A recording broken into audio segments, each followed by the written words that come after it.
Hello အားလုံးပဲမင်္ဂလာပါအခုကဂျင်းကနေပြန်လာတာပေါ့နော်ညနေ4နာရီကနေသွားတယ်နေ့လယ်အခု6နာရီမှပြန်လာတယ်ပေါ့နော်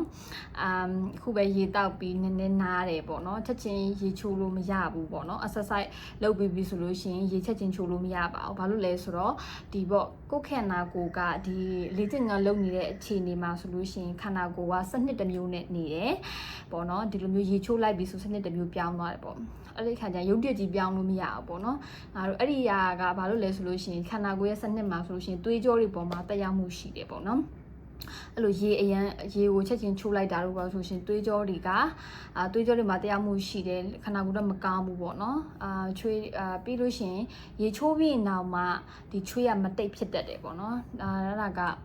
အနည်းရှိတဲ့ထဲမှာပါတယ်ပေါ့နော်အားကြောင့်မို့လို့ဒီလိုမျိုး workout လုပ်ပြီးလဲဆိုလို့ရှိရင်လည်းနားတဲ့လောက်နားမယ် at least 30 minutes ပေါ့နော်တကယ်လို့ကိုယ့်ရဲ့နိုင်ရီကကိုယ့်ရဲ့နှလုံးခုန်နှုံးကိုတိုင်းတန်နိုင်နေဆိုလို့ရှိရင်ပိုကောင်းတယ်ပေါ့နော်ဒီနေ့က2နိုင်အောင်လုပ်ခဲ့တာ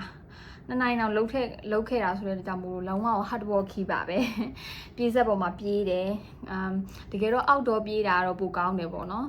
ပို့ပြီးတော့စိတ်ကိုလည်းလန်းဆန်းဖြစ်စေတယ်ပေါ့နော်အခုကတော့မအားတခါတည်းတခြားဟာတွေနဲ့လုံးမှာဖြစ်တဲ့ကြောင့်မို့လို့ outdoor တော့မပြေးဖြစ်ဘူးဒီပြေးဆက်ပေါ်မှာပဲပြေးတယ်ပေါ့နော်အဓိကပြောချင်တာက post meal ရဲ့ဒီအစားအသောက်မှာဆိုလို့ရှိရင်ဒီ protein ကအရေးကြီးတယ်ပေါ့နော်ကိုဆိုလို့ရှိရင်လုံးဝအစီရလည်းအမှန်တမ်းပြောရင်အစီရတိတ်မရှိဘူးအရေးကများတယ်ပေါ့နော်ခန္ဓာကိုယ်ရဲ့ဒီအခုကလုံးဝမှာ protein ကဒီကြွက်သားတိဆောက်မှုကလုံးဝကိုမရှိသလောက်ပဲပေါ့နော်အဲ့လိုမျိုးဆိုလို့ရှိရင်တော့ဒါအသားများများစားပေးရမယ်ပေါ့နော်အဓိကဝါတဲ့လူတွေအတွက်ဆိုလို့ရှိရင်ကြတော့ဝါတဲ့လူတွေကသူ့မှာကဒီ body transformation ဖြစ်ဖို့အတွက်ဆိုလို့ရှိရင်အဆင့်တွေအများကြီးလိုတယ်ပေါ့နော်ဝါတဲ့လူတွေဆိုလို့ရှိရင်သူကအစီကိုယင်ချရတယ်ပေါ့နော်အစီနေရာမှာအစီရဲ့လောင်ကျွမ်းပြီးတဲ့ခါကျတော့ကြွက်သွားကြီးထွားမှုကတိုးလာမှာဖြစ်တယ်ပေါ့နော်အဲ့လိုဖြစ်တဲ့ကြောင့်မို့လို့ဒီ protein ဆိုတာကအမတန်မှအရေးကြီးတဲ့အရာတစ်ခုဖြစ်တယ် protein ကအမတန်မှအရေးကြီးတဲ့အစာအုပ်စုတစ်စုပေါ့နော်body transformation ရဖို့အတွက်ဆိုလို့ရှိရင်တကယ်လို့ body transformation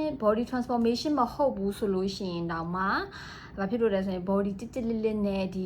ကိုယ့်ရဲ့ရှိရင်ဆို protein ဒီကြွက်သား muscle ပေါ့ဒါတွေကိုထိမ့်သိမ်းဖို့အတွက်ဆိုလို့ရှိရင်လည်းဒါ protein ကအရေးကြီးတယ်ပေါ့နော်ကိုကတကယ်လို့အသားငါးတွေစတာနဲဆိုလို့ရှိရင်ကိုက protein အမှုတ်ကိုမှီဝဲလို့ရတယ်အမှန်တကယ်ပြောရမယ်ဆိုလို့ရှိရင်ကြတော့ဒီ protein အမှုတ်တွေဆိုတာကလည်းဒါစက်ရုံကလာတာပဲပေါ့နော်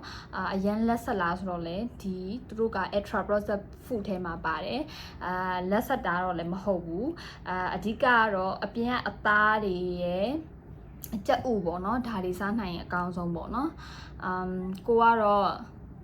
2နိုင်တော့လုပ်ခဲ့တယ်เนาะလုံးဝပြင်းပြင်းထန်ထန်2နိုင်လုပ်ခဲ့တယ်နည်းနည်းပပနာရတယ်ပေါ့နော်အဲ့လိုဖြစ်တဲ့ကြောင့်မနှက်ဖြတ်မနှက်ကြရင်တော့တေးကြတယ်လုံးဝကိုမှเนาะကျင်းနေမှာတေးကြတယ်ပေါ့နော်မတန်ထတော်တော်လေးကိုမှအာယူပြီးထားရမှာဖြစ်တယ်အဲ့ဒီခါကျမှကိုလည်းဒီအခုဒီစားမယ်ညနေစာကိုprotein တောက်မယ်ပေါ့နော်တခြားဒီအသားလေးပါပေါ့ဒီ protein များနဲ့ဒီပေါင်စားမယ်ပေါ့နော်အဲ့တော့အဓိကခန္ဓာကိုယ်ကိုက body transformation မဟုတ်ရင်တော့မှတကယ်တော့ကျန်းမာရေးအတွက်ကအားကစားကကောင်းတယ်ပေါ့နော်လေ့ကျင့်ခန်းလုပ်တာကောင်းတယ်ဒီ body transformation မဟုတ်ရင်တော့မှဘာဖြစ်လဲဆိုလို့ရှိရင်ကိုယ့်ရဲ့ရှိရင်ဆွဲ muscles တွေကိုထိမ့်သိမ်းနိုင်မယ်ဆိုလို့ရှိရင်ဒါအယိုးအတွက်လည်းကောင်းတယ်တခြားဒီ cardio တခြားပေါ့နော်ဒီနှလုံးကြွက်သားတွေအဆုတ်ကြွက်သားတွေဒါတွေတော့လည်းကောင်းတယ်ဆိုတဲ့အကြောင်းမို့လို့ရှိရင်ဆွဲ muscles ကိုလည်းကိုကထိမ့်သိမ်းနိုင်အောင်